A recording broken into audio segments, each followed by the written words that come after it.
Salam alaikum Aïzet Talaba. Aujourd'hui, on va réaliser ensemble le TD numéro 4, l'évaluation de la liberté comportementale. Alors, l'évaluation de la liberté comportementale, on sait très bien qu'une vache qui a peur de glisser ou dont les conditions de logement ne sont pas conformes à ses besoins, elle est susceptible de développer des comportements anormaux et bien sûr de contracter aussi des maladies ou bien de lésions qui jugent en général sur le confort d'une vache. Donc l'évaluation de la liberté comportementale, elle se base sur l'évaluation du comportement stéréotypé de l'animal, qui est le stéréotypé, ça veut dire anormaux, et l'évaluation des lésions. Alors l'évaluation de comportement stéréotypé, on va voir ces comportements stéréotypés au niveau des logettes et on va étudier aussi le confort au niveau de la litière. Ok?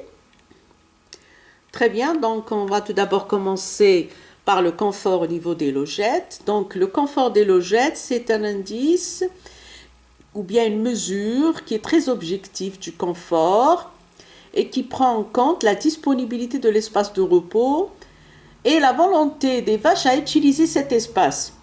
Donc l'index de confort, il correspond au calcul du taux de vaches couchées dans les logettes par rapport aux vaches debout.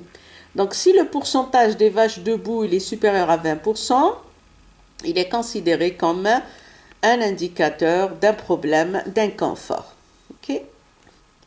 Très bien, ici j'ai des photos de comportements stéréotypés qui nous renseignent sur l'inconfort de la logette. Alors on a ici une photo qui nous montre une position assise d'une vache assise comme un chien. C'est un signe qu'il y a un problème au niveau de la logette. Et aussi elle peut nous renseigner aussi sur la présence de boiterie au niveau des membres postérieurs. La photo numéro 2, elle nous montre le syndrome de la vache à genoux. C'est un syndrome qui est observé suite à un inconfort au niveau de la logette ou bien suite à un mangeoire qui n'est pas adapté au gabarit de la vache. Il est trop, soit il est positionné, le mangeoire il est positionné trop bas. Donc la vache elle essaie de s'agenouiller, bien sûr, pour atteindre la nourriture. On a d'autres photos stéréotypées. Ici, la vache, cette photo, elle nous montre une position de vache couchée mais vers l'arrière. Donc, il y a un problème de logette vers l'avant qui empêche la vache à effectuer le comportement de repos normal. Ici aussi, c'est une photo qui nous montre des stations debout et couchées en diagonale. Yani maïline. Donc aussi, ça renseigne sur un espace insuffisant de la logette par rapport au gabarit des vaches. On a aussi cette photo, elle nous montre que la vache, elle fait des pressions sur le museau au niveau des barres des logettes. Donc ça veut dire qu'il y a un inconfort quelque part au niveau des logettes. Une position perchée de la vache, ça veut dire que l'espace au niveau de la logette, il n'est pas conforme au gabarit de la vache. Et elle peut aussi, cette position, nous renseigner sur la présence aussi des boiteries au niveau des membres postérieurs.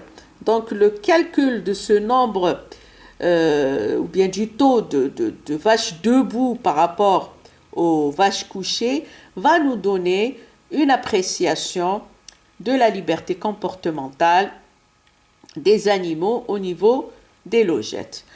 Donc, on a dit aussi que pour évaluer la liberté comportementale, on se base aussi sur la présence de lésions, évaluer les lésions. Donc, les lésions, la présence des lésions, ça veut dire que c'est un signe qu'il y a un inconfort au niveau des logettes. Donc, soit les barres de logettes provoquent des blessures, soit au niveau du genou, soit au niveau du jarret, soit la barre d'attache du cou provoque des lésions au niveau du cou. Donc, tout d'abord, on va voir des lésions au niveau du jarret, c'est-à-dire l'articulation du tarse.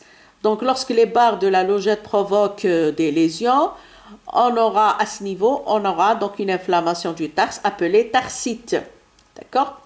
Donc, on a une échelle qui va nous permettre de noter les lésions au niveau du tarse.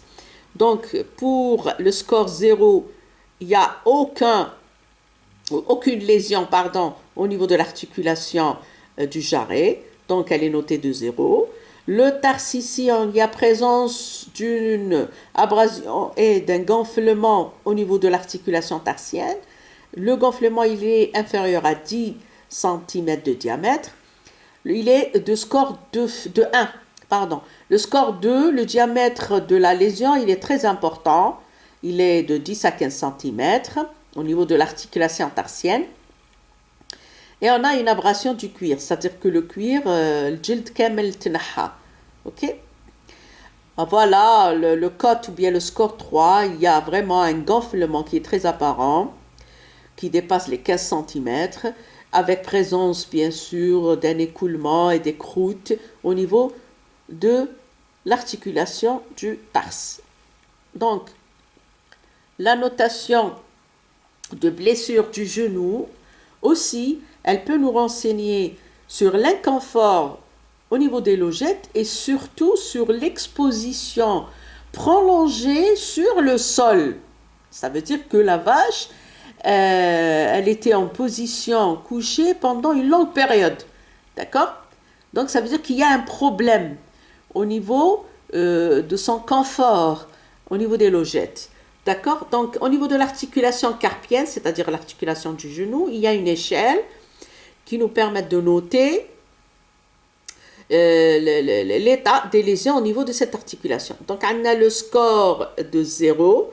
Il n'y a pas de tuméfaction, le pelage il est intact.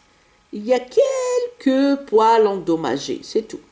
Le score 1, on voit, il n'y a pas de tuméfaction, une zone dégarnie de poils.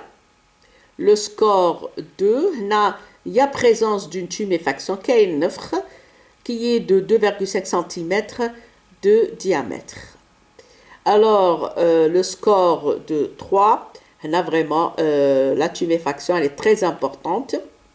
Elle dépasse les 2,5 cm.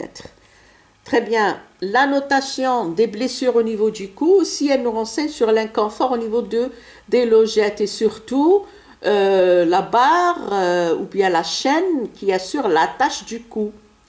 Donc, cette notation nous permet aussi d'évaluer la liberté comportementale. D'accord? Donc, on a une échelle à suivre pour noter les blessures au niveau du cou. Donc, pour cette photo, c'est le score 0. Donc, il n'y a aucune zone de tuméfaction, ni de dépilation, rien du tout. Donc, c'est intact, le cou, il est intact. Le score 1, il y a une zone qui est dégarnie, il n'y a pas de poils.